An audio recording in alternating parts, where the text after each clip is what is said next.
Hello बच्चों, स्वागत है आपका अपने YouTube चैनल ज्ञान 22 में। तो बच्चों, क्या आपको भी लगता है त्रिकोणमिति से डर? अगर ऐसा है तो आज के बाद त्रिकोणमिति पढ़ने के बाद आपको ऐसा कभी नहीं लगेगा। क्यों? क्योंकि हम लोग इसको इतने आसान भाषा में पढ़ेंगे कि किसी भी प्रकार की कोई कंफ्यूजन नहीं रहेगी। बस आप लोग धैर्य बना के पूरी वीडियो को अच्छे से देखिएगा, ध्यान दीजिएगा। तो सबसे पहले हम ये जानेंगे कि त्रिकोणमिति का हमारे बोर्ड एग्जाम में कितना महत्व है। आप 2026 का पेपर उठा करके देखिएगा, केवल त्रिकोणमिति अकेले चैप्टर से 6 से 7 क्वेश्चन पूछा हुआ है। तो आप खुद अब समझ सकते हैं कि त्रिकोणमिति अपना कितना महत्वपूर्ण स्थान बना के रखता है। ठीक है, और इस पूरे गणित में सबसे सिंपल चैप्टर माना जाता है त्रिकोणमिति को। ठीक है, आइए तो त्रिकोणमिति को सबसे पहले हम जानते हैं कि जो त्रिकोणमिति यानी ट्रिग्नोमेट्री जो चैप्टर है, इसके जनक कौन है। तो त्रिकोणमिति के जनक आपके हैं हिप्पार्कस। कौन है बाबू? हिप्पार्कस। कोई पूछे त्रिकोणमिति का खोज कौन किया था तो क्या बताएंगे? हिप्पार्कस। ठीक है, तो सबसे पहले ये जानेंगे कि त्रिकोणमिति कहते किसे। देखिए, त्रिकोणमिति दो शब्दों से मिलकर बना हुआ है। त्रिकोणमिति दो शब्दों से मिलकर बना हुआ है। किससे किससे? ट्रिगोनोन, जिसका अर्थ है त्रिभुज, जिसका अर्थ होता है त्रिभुज। दूसरा शब्द है मेट्रोन, जिसका अर्थ होता है मापन। क्या अर्थ होता है? मापन। यानी त्रिकोणमिति दो शब्दों से मिलकर बना हुआ है। किससे किससे? ट्रिगोनोन यानी त्रिभुज, और दूसरा शब्द है मेट्रोन, जिसका शाब्दिक अर्थ होता है मापन। यानी पूरे त्रिकोणमिति में हम लोग त्रिभुज का मापन करेंगे। ठीक है, तो सबसे पहले ये जानिए कि त्रिकोणमिति कहते किसे हैं। त्रिकोणमिति कहते किसे हैं? तो गणित का वह शाखा जिसके अंतर्गत किसी भी त्रिभुज की भुजा तथा उसके कोणों के बीच संबंध स्थापित किया जाए, उसे त्रिकोणमिति कहते हैं। गणित की वह शाखा जिसके अंतर्गत किसी त्रिभुज के भुजाओं तथा कोणों के बीच संबंध स्थापित किया जाता है, संबंध बनाया जाता है, उसे क्या कहते हैं? त्रिकोणमिति कहते हैं। देखिए, तो त्रिकोणमिति का जनक पूछे तो हिप्पार्कस। त्रिकोणमिति कितने शब्दों से बना हुआ है? दो शब्दों से, त्रिगोनोन तथा मेट्रोन। त्रिगोनोन का अर्थ क्या होता है? त्रिभुज, और मेट्रोन का अर्थ होता है मापना, अर्थात त्रिभुज को मापना। इस पूरे चैप्टर में हम क्या देखेंगे? त्रिभुज को मापना, त्रिभुज का मापन पढ़ेंगे। ठीक है, आइए देखते हैं। तो पूरे त्रिकोणमिति में 6 त्रिकोणमिति अनुपात को आपको पढ़ना पड़ेगा। पूरे त्रिकोणमिति में 6 त्रिकोणमिति अनुपात आपको बार बार दिखाई देंगे। कौन कौन? साइन, कास, टेन, कॉट, सेक, कोसेक। ठीक है बाबू, सीरियल से याद करिएगा, कभी कोई समस्या नहीं आएगी। ऐसा मत करिएगा कि साइन के बाद कॉट को याद कर ले, फिर सेक को याद कर ले, तब दिक्कत होगी। जिस प्रकार हम सीरियल से लिखे हुए हैं उसी प्रकार आपको याद हो जाना चाहिए। क्या क्या? Sign, cos, tan, cot, sec, cosec. अच्छा, आपको बार बार देखने के लिए यही लोग मिलेंगे। Sine, cos, tan, cot, sec, cosec. Sine, cos, tan, cot, sec, cosec. ध्यान दीजिएगा, साइन का जो फुल फॉर्म होता है वो साइन, SINE होता है। कॉस का जो फुल फॉर्म होता है वो कोसाइन होता है। टेन का जो फुल फॉर्म होता है वो टेजेंट होता है। कॉट का जो फुल फॉर्म होता है वो कोटेंट होता है, और सेक का जो होता है वो सेकेंड होता है, और कोसेक का क्या होता है? कोसेकेंट होता है। तो एक बहुविकल्पी क्वेश्चन में कभी कभी पूछ देता है कि टेन का पूर्ण रूप क्या होता है, तो आप बताएंगे टेजेंट। सेक का पूछता है तो क्या बोलेंगे? सेकेंड। तो आपको पता होना चाहिए कि इसका पूर्ण रूप क्या होता है। हालांकि आपको देखने के लिए यही 6 लोग मिलेंगे, बस sign, cos, tan, cot, sec, cosec. पूरी त्रिकोणमिति को आप पढ़ लेंगे, इनका दर्शन बहुत कम होगा, यही 6 लोग आपको बार बार देखने को मिलेंगे। Sine, cos, tan, cot, sec, cosec. ठीक है, तो आपको पता होना चाहिए कि इनका पूर्ण रूप क्या होता है, ताकि अगर कोई बहुविकल्पी क्वेश्चन पूछे तो आपसे न छूटे। आइए देखते हैं कि इन 6 त्रिकोणमिति का किसी समकोण त्रिभुज की भुजाओं के साथ क्या संबंध होता है। इन 6 त्रिकोणमिति का यानी sign, cos, tan, cot, sec, cosec का, इन 6 त्रिकोणमिति का यानी sign, cos, tan, cot, sec, cosec का इस त्रिभुज की भुजा इसके साथ क्या संबंध होता है। समकोण त्रिभुज की भुजाओं के साथ ये 6 त्रिकोणमिति अनुपात क्या संबंध रखते हैं। तो देखिए, यह एक आपका है समकोण त्रिभुज, यह एक है समकोण त्रिभुज। अभी तक जो आप पढ़े होंगे कि ये लंब है, ये आधार है, ये कर्ण है, लेकिन इसमें आपको लंब और आधार को पहचानना पड़ेगा। ठीक है, अच्छा, ये आपका लंब हो गया। अभी जो आप पीछे पढ़ के आए हैं, आप कहेंगे सर जी ये लंब है, ये आधार है, ये कर्ण है, लेकिन जब आप त्रिकोणमिति पढ़ने लगेंगे तो आप इसमें लंब और आधार को आपको पहचान में आना चाहिए कि लंब किसे कहते हैं, आधार किसे कहते हैं। ठीक है, इसे देख के आप नहीं बता सकते कि ये लंब है और ये आधार है। ध्यान दीजिएगा, जो 6 त्रिकोणमिति अनुपात है, देखिए यहाँ एक कोण बना हुआ है, एक कोण यहाँ बना हुआ है, 2 न्यून कोण है, और यहाँ पे एक समकोण होता है। ठीक है, मान लीजिए कि यहाँ कुछ 30 अंश, 45 अंश, 60 अंश कुछ भी कोण बना होगा। मान लेते हैं कोण यहाँ पे थीटा बना हुआ है। कौन सा कोण बना हुआ है? थीटा। अच्छा, इसका नाम लिखना चाहो तो लिख सकते हैं आप लोग PQR। तो अगर कोण R पर कोई कोण थीटा 30 अंश, 45 अंश, 60 अंश कुछ भी बना होगा, मान लेते हैं थीटा अंश का कोण बना हुआ है। ठीक है, अब ध्यान दीजिएगा, ये जो 6 त्रिकोणमिति अनुपात होते हैं कौन कौन? साइन, कॉस, टेन, कॉट, सेक, और कौन है बाबू? कोसेक। कौन है? कोसेक। फिर से देखिए, जो त्रिभुज है समकोण त्रिभुज, इसमें ये लंब है, ये आधार, ये कर्ण है, ये आप अभी पीछे पढ़ के आए हैं। लेकिन अब इसमें जो सबसे बड़ी भुजा होता है इसको तो हम बार बार कर्ण मान लेते हैं। जो सबसे बड़ी भुजा होता है उसको क्या मान लेते हैं? ये कर्ण है। लेकिन अब अभी तक हम जब त्रिकोणमिति पढ़ रहे हैं तो ये नहीं बता सकते कि लंब ये है कि ये है। लंब ये है कि ये है, अभी हम नहीं ये बता सकते हैं। देखिए अगर हम यहाँ जो कोण बना हुआ है इसको लेंगे, अगर ये वाले कोण को लेंगे, ये वाला झुकाव जो है, अगर यहाँ का जो कोण देखिए, यहाँ अगर मान लीजिए कोण थीटा है और यहाँ एक कोण और बना देते हैं, मान लीजिए यहाँ कोण फाई है, ध्यान दीजिएगा यहाँ कोण थीटा है, यहाँ कोण फाई है। अब ये मत कहिएगा कि सर ये थीटा और फाई कहाँ से आ गया, थीटा का मतलब यहाँ 30 अंश 45 अंश 60 अंश कुछ भी तो होगा, यहाँ भी तो कुछ ना कुछ झुकाव होगा, 30 45 60 कुछ भी जरूर होगा। तो ठीक है, अगर इस कोण की बात होगी, अगर इस त्रिकोणमितीय अनुपात के साथ, जैसे मान लीजिए थीटा ले लिए, त्रिकोणमितीय अनुपात जो साइन है इसके साथ यदि ये थीटा ले लेते हैं तो इसके सामने वाली भुजा को लंब कहते हैं, इस समय लंब ये कहलाएगा। लेकिन अगर हम यहाँ पे साइन थीटा न लिख करके साइन फाई लिख दें, ये वाला कोण ले लें, अगर ये वाला कोण लेते हैं जो यहाँ बना हुआ है साइन फाई लिख देंगे, तब बाबू ये लंब न कहलाकर अब लंब हम इसको कहेंगे। लंब किसको कहेंगे, इसको कहेंगे, और आधार हम इसको कहेंगे। ध्यानपूर्वक समझिएगा, इसी में बच्चे कंफ्यूज हो जाते हैं कि लंब कौन है और आधार कौन है। आपको पकड़ना पड़ेगा कि इसमें लंब ये है कि लंब ये है। ये 6 त्रिकोणमितीय अनुपातों के साथ जिस कोण की बात होती है उसके सामने वाले को लंब कहते हैं। लंब पहचान में आ गया। अगर लंब आप पहचान गए, अब जो सबसे बड़ी भुजा होती है उसको कर्ण कहते हैं, या तो ऐसे जान जाइए जो 90 अंश के सामने भुजा होती है उसको क्या कहते हैं, कर्ण कहते हैं, यानी हाइपोटेनस कहते हैं। तो लंब किसे कहते हैं, जिस कोण की बात होगी इसके साथ वो लंब हो जाएगा। तो जो एक भुजा बचेगा वो आधार रहेगा। जैसे अगर यहाँ पे फाई ले लिए हैं आप, तो देखिए त्रिकोणमितीय अनुपात जो साइन है, अगर साइन के साथ ये फाई यहाँ का कोण ले लिए हैं तब लंब ये कहलाएगा, तब आधार ये हो गया। लेकिन अगर इसी के साथ हम थीटा ले लेंगे, इस कोण की बात करेंगे, तब हम लंब इसको कहेंगे, तब लंब हम इसको कहेंगे, और ये एक जो बचेगा उसको आधार कहेंगे। उम्मीद करते हैं कि आप लंब और आधार में पहचान सीख लिए होंगे। ठीक है, कि लंब किसे कहते हैं और आधार किसे कहते हैं, कभी कंफ्यूज मत होइएगा। इन 6 लोगों के साथ जिस कोण की बात होगी उसके सामने वाले को लंब कहेंगे, फिर एक बचा रहेगा उसको क्या बोल देंगे, आधार बोलेंगे। समझ में आया? ठीक है, तो उम्मीद करते हैं कि आपको समझ में आ गया होगा कि लंब कौन है, आधार कौन है। चलिए एक कोण लेकर के हम बात कर लेते हैं। मान लीजिए इस वाले कोण को छोड़ देते हैं, अभी इसी कोण को लेकर के थोड़ा सा आगे की तरफ बढ़ते हैं। ध्यान दीजिएगा, अगर यहाँ पे कुछ कोण बना हुआ है, मान लेते हैं थीटा का कोण बना हुआ है, तो इसके सामने जो ये भुजा इसको लंब कहेंगे। ये तो सबसे बड़ी है इसलिए कोण हो गई, और जो एक बची हुई है वो क्या है, आधार है। ठीक है, अब ध्यान दीजिएगा बाबू कि इनके साथ इनकी भुजाओं का क्या संबंध होता है। जैसे अगर हम साइन थीटा लिखे हुए हैं तब क्या होगा, और अगर हम कास थीटा लिख दें, कास इसके साथ कोण ले लें तब क्या होगा, टेन के साथ ये कोण ले लें तब क्या होगा, कॉट के साथ ले लेंगे तब क्या होगा, सेक के साथ इस कोण को ले लेंगे तब क्या भुजाओं में संबंध होगा, और कोसेक के साथ ले लेंगे तो भुजाओं में क्या संबंध होगा। ठीक है, आइए देखते हैं। एक छोटा सा नन्हा सा प्यारा सा मुन्ना सा सूत्र होता है, क्या, लाल बटे कक्का, लाल बटे कक्का, लाल बटे बाबू कक्का। देखिएगा, ध्यान से देखिएगा, कभी भी अगर कहें कि साइन थीटा का इसकी भुजाओं के साथ क्या संबंध होगा, तो आप कहेंगे कि लंब बटे कर्ण। क्या हो जाएगा मुन्ना, लंब बटे कर्ण। ठीक है, अगर कहेगा कि कास थीटा बराबर इसके भुजाओं के साथ क्या संबंध होगा, तो आप कहेंगे आधार बटे कर्ण। क्या बोलेंगे, आप कहेंगे बाबू आधार बटे कर्ण। अगर कभी भी कह दे कि टेन थीटा का इसके साथ क्या संबंध होगा, तो आप कहेंगे लंब बटे आधार। क्या बोलेंगे, लंब बटे आधार। इसी प्रकार अगर कहे कि देखिए साइन कास टेन, साइन के लिए इसको ले लेंगे, कास के लिए यहाँ ले लेंगे, और टेन के लिए इसको ले लेंगे, हो गया। अब कौन बचा, कॉट। कॉट जब आएंगे तो उल्टा आएंगे, लेकिन ऐसे लिखेंगे, ऊपर की तरफ लिखेंगे, यानी आधार बटे लंब हो जाएगा मुन्ना, आधार बटे लंब। इसके बाद क्या बचा, सेक थीटा। सेक थीटा बराबर हो जाएगा, क्या हो जाएगा, कर्ण बटे आधार, कर्ण बटे आधार। फिर क्या हो जाएगा बाबू, कोसेक थीटा। कोसेक थीटा बराबर हो जाएगा कर्ण बटे लंब। क्या हो जाएगा मुन्ना, कर्ण बटे लंब। ध्यान दीजिएगा कि त्रिकोणमिति जो 6 त्रिकोणमितीय अनुपात होते हैं, साइन कास टेन कॉट सेक कोसेक, इसी क्रम में याद रखिएगा, कभी भी कोई समस्या नहीं होगा। फिर से देख लीजिए क्या क्या, sine theta, cos theta, tan theta, cot theta, sec theta और कोसेक थीटा।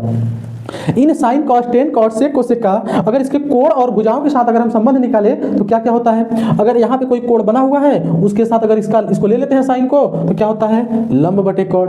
इसी प्रकार अगर कास थीटा बराबर देखते हैं तो आधार बटे कोण, टेन थीटा बराबर देखते हैं तो लंब बटे आधार। ठीक है, अब इसके बाद कॉट थीटा देखेंगे तो आधार बटे लंब, सेक थीटा बराबर हो जाएगा कर्ण बटे आधार, और कोसेक थीटा बराबर हो जाएगा कर्ण बटे लंब। उम्मीद करते हैं समझ में आ गया होगा। बस सीरियल से चलते रहिए, कोई दिक्कत नहीं होगा। साइन थीटा बराबर लंब बटे कोण, कॉस थीटा बराबर आधार बटे कोण, टेन थीटा बराबर लंब बटे आधार, कॉट थीटा बराबर आधार बटे लंब, और सेक थीटा बराबर आधार बटे कोण, और कोसेक थीटा बराबर सेक थीटा बराबर कर्ण बटे आधार, और कोसेक थीटा बराबर कर्ण बटे लंब। उम्मीद करते हैं कि इसके कोण और इसके भुजाओं के साथ इनका जो संबंध होता है आपको समझ में आ गया होगा। ठीक है, चलिए तो अब देखते हैं कि जो ये 6 त्रिकोणमितीय अनुपात होते हैं, कौन कौन, साइन कास टेन कॉट सेक कोसेक, इनका आपस में क्या रिलेशन होता है। इन 6 त्रिकोणमितीय अनुपातों का आपस में क्या संबंध होता है। चलिए इधर कर लेते हैं, ध्यान दीजिएगा।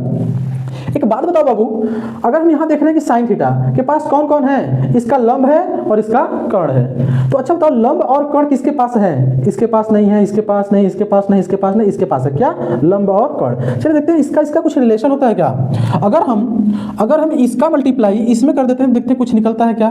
तो क्या करने चल रहे हैं, क्योंकि लंब और कर्ण इसके पास भी है, लंब और कर्ण इसके पास भी है। तो अगर हम साइन थीटा का मल्टीप्लाई कर देंगे किसमें? कोसेक थीटा में। कोसेक थीटा में साइन थीटा का मल्टीप्लाई कोसेक थीटा में करेंगे तो साइन थीटा के स्थान पे क्या रखेंगे? लंब बटे कर्ण। लंब बटे कर्ण इसका मान हो गया अगुड़े। कोसेक थीटा का वैल्यू कितना रखेंगे? कर्ण बटे लंब। कर्ण बटे लंब। देखिए कर्ण से कर्ण कट जाएगा और लंब से लंब कट जाएगा, यानी आपका जो आंसर आ गया 1। किसका value? Sine theta into cosec theta.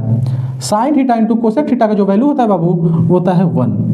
यानी आप यहाँ से क्या कह सकते हैं? आप कह सकते हैं कि अगर साइन थीटा को यहाँ पे रोक लिया जाए, यानी साइन थीटा को अगर आप यहाँ पे रोक लेते हैं, साइन थीटा को अगर आप यहाँ पे रोक लेते हैं तो कोसेक थीटा चला जाएगा इधर डिवाइड पर, यानी 1/कोसेक थीटा।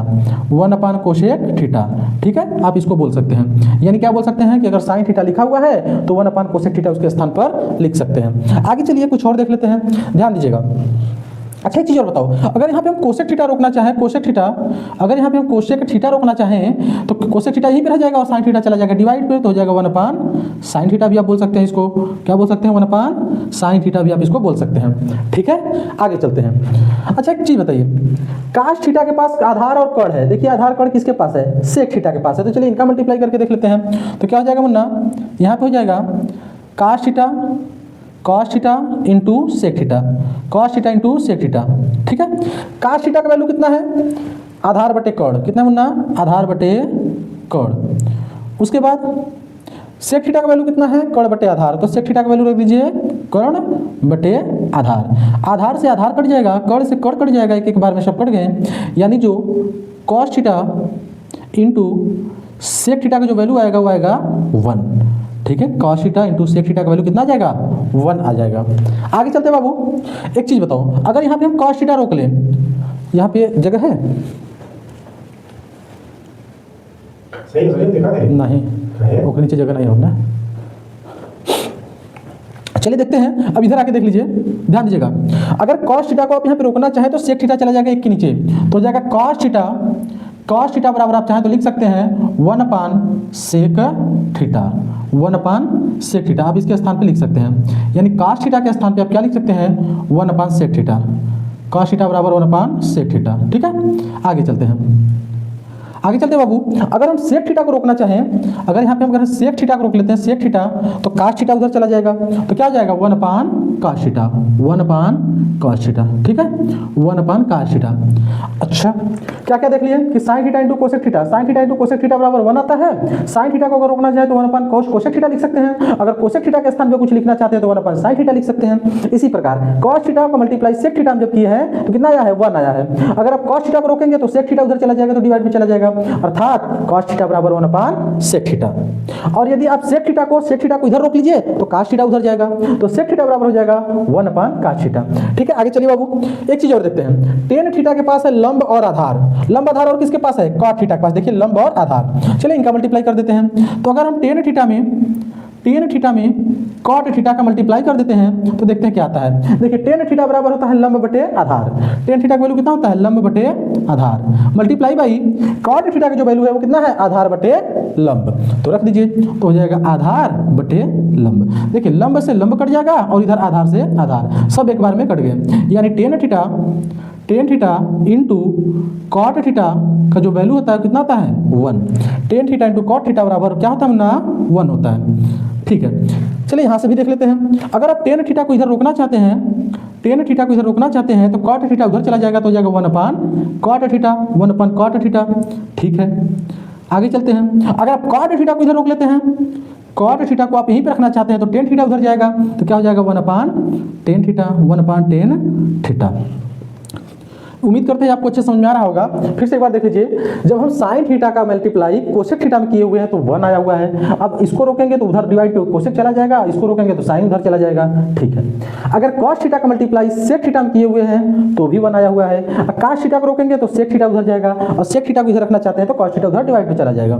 ठीक है, इसी प्रकार अगर टेन थीटा का मल्टीप्लाई कॉट थीटा में किए हुए हैं तो tan theta multiply by cot theta, tan theta multiply by cot theta का जो वैल्यू आता है वो 1 आता है। अगर टेन थीटा को इधर रोकना चाहते हैं तो कॉट थीटा चला जाएगा डिवाइड पर, अगर कॉट थीटा को इधर आप रोकना चाहते हैं तो टेन थीटा चला जाएगा डिवाइड पे। अर्थात हम क्या देख रहे हैं बाबू, हम देख रहे हैं कि जो साइन थीटा होता है उसका मल्टीप्लाई अगर कोसेक थीटा में कर देते हैं तो 1 आ जाता है। अर्थात ऊपर से जो पहला नंबर पे है और नीचे से जो पहला नंबर पे इनका मल्टीप्लाई 1 होता है। ऊपर से जो दूसरे नंबर पे है और नीचे से भी जो दूसरे नंबर पे पहला दूसरा और ऊपर से पहला दूसरा, यानी कॉस थीटा का मल्टीप्लाई सेक थीटा में कर देते हैं तो भी कितना आ रहा है, 1 आ रहा है। और जो बीच में दो लोग हैं, कौन कौन, टेन थीटा और कॉट थीटा, इन दोनों का मल्टीप्लाई भी 1 होता है। तो उम्मीद करते हैं आपको बहुत अच्छे तरीके से समझ में आ गया होगा। ठीक है, चलिए अब इसके आगे देखते हैं कि और हमको क्या देखना है। ध्यान दीजिएगा बाबू, ये है आपका साइन थीटा, ये है कॉस थीटा। चलिए देखते हैं इनका भी कुछ रिलेशन होता है।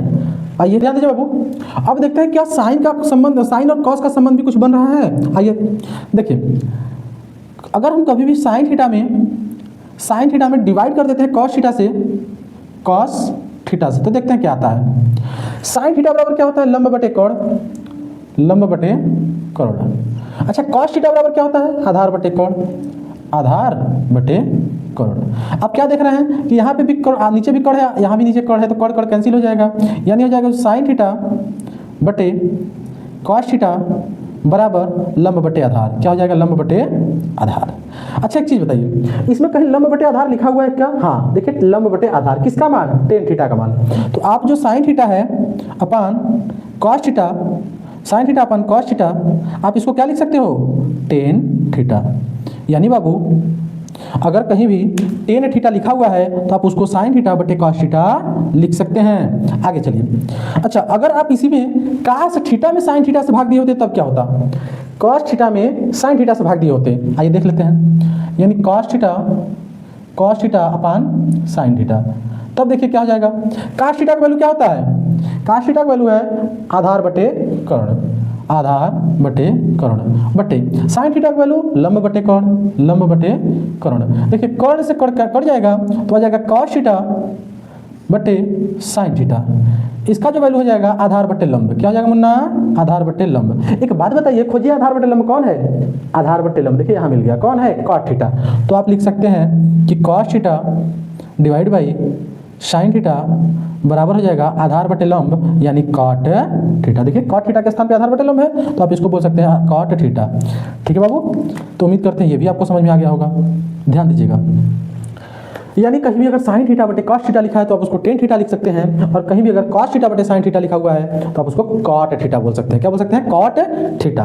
तो हम लोग क्या क्या पढ़े कि साइन थीटा का मल्टीप्लाई कोसेक थीटा में करेंगे तो 1 हो जाता है, कॉस थीटा का मल्टीप्लाई सेक थीटा में करते हैं तो भी 1 हो जाता है, टेन थीटा का मल्टीप्लाई कॉट थीटा में करते हैं तो भी 1 हो जाता है, साइन थीटा में कॉस थीटा से भाग देते हैं तो टेन थीटा प्राप्त होता है, कॉस थीटा में साइन थीटा से भाग देते हैं तो कॉट थीटा प्राप्त होता है। ठीक है, तो जहां भी जिसका हमें जरूरत पड़ेगी उसका हम यूज कर सकते हैं। जैसे अगर कहीं लिखा हुआ है साइन थीटा तो उसको लिख सकते हैं 1 बटे कोसेक थीटा, अभी पीछे हम लोग देख के आए हैं। अगर कहीं लिखा हुआ है कॉस थीटा तो आप उसको लिख सकते हैं 1 बटे सेक थीटा।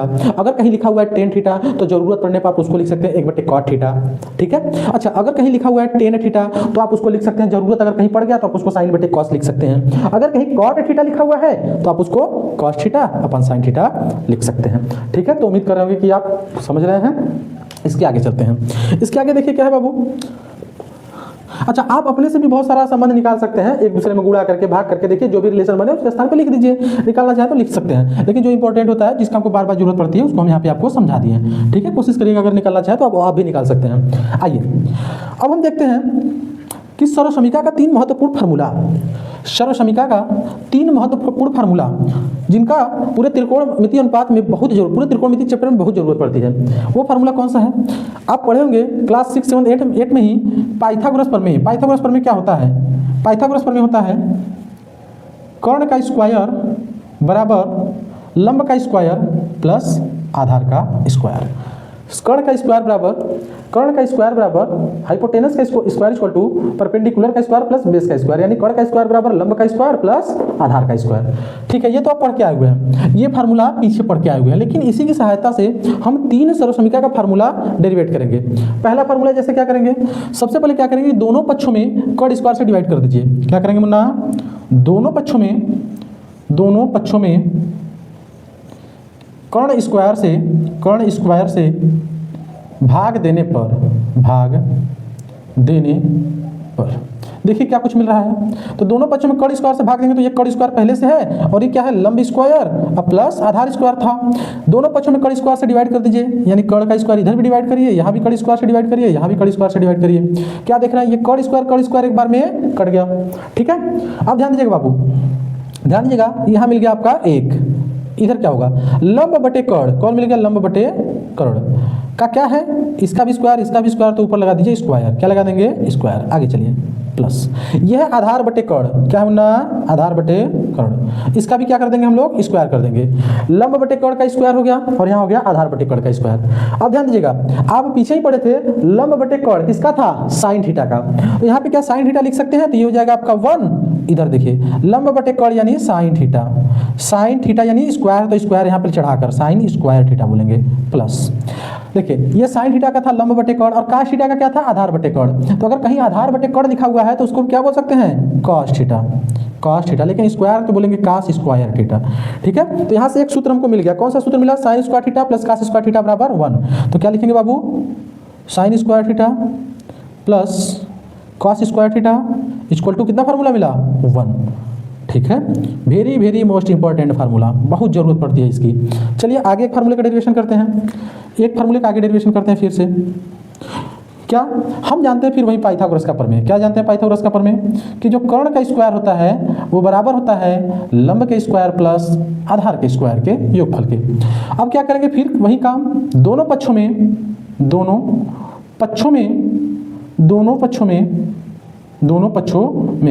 इस बार लंब स्क्वायर से भाग दिए थे, दोनों पक्षों में, सॉरी कर्ण स्क्वायर से दिए थे दोनों पक्षों में, इससे पहले क्या किए थे, कर्ण स्क्वायर से भाग दिए थे। इस बार लंब स्क्वायर से भाग देकर देख लीजिए क्या मिल रहा है, लंब स्क्वायर से भाग देने पर जैसे ही भाग देते हैं तो देखिए क्या मिलेगा, हो जाएगा कर्ण का स्क्वायर बराबर क्या है, ये लंब का स्क्वायर प्लस आधार का स्क्वायर। कर्ण का स्क्वायर ये बराबर लंब का स्क्वायर प्लस आधार का स्क्वायर है, किससे भाग देना है, लंब के स्क्वायर से। किससे, लंब के स्क्वायर से दोनों पक्षों में लोग भाग दिए हैं। तो देखिए ये लंब स्क्वायर कट गया, यहाँ क्या बचेगा, कर्ण बटे लंब, स्क्वायर तो स्क्वायर चढ़ा के लिखिएगा मुन्ना बराबर, यहाँ हो जाएगा आपका 1 और इधर हो जाएगा आधार बटे, सॉरी ये प्लस है, आधार बटे लंब का स्क्वायर।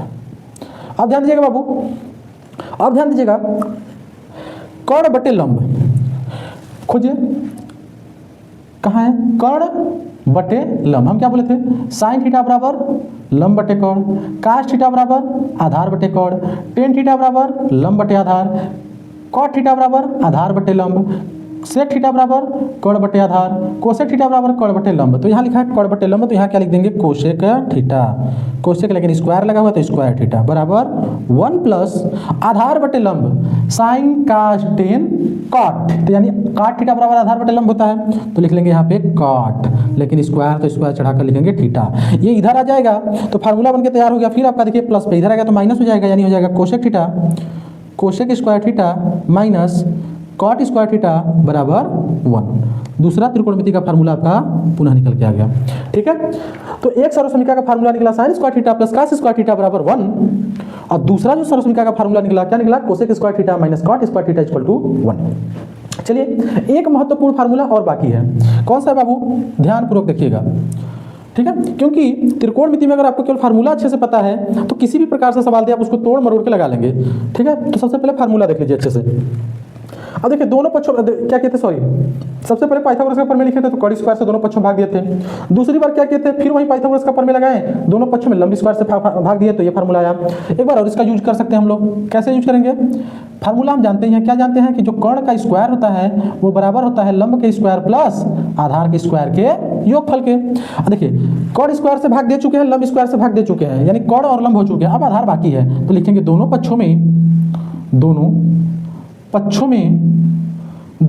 में आधार के स्क्वायर से भाग देने पर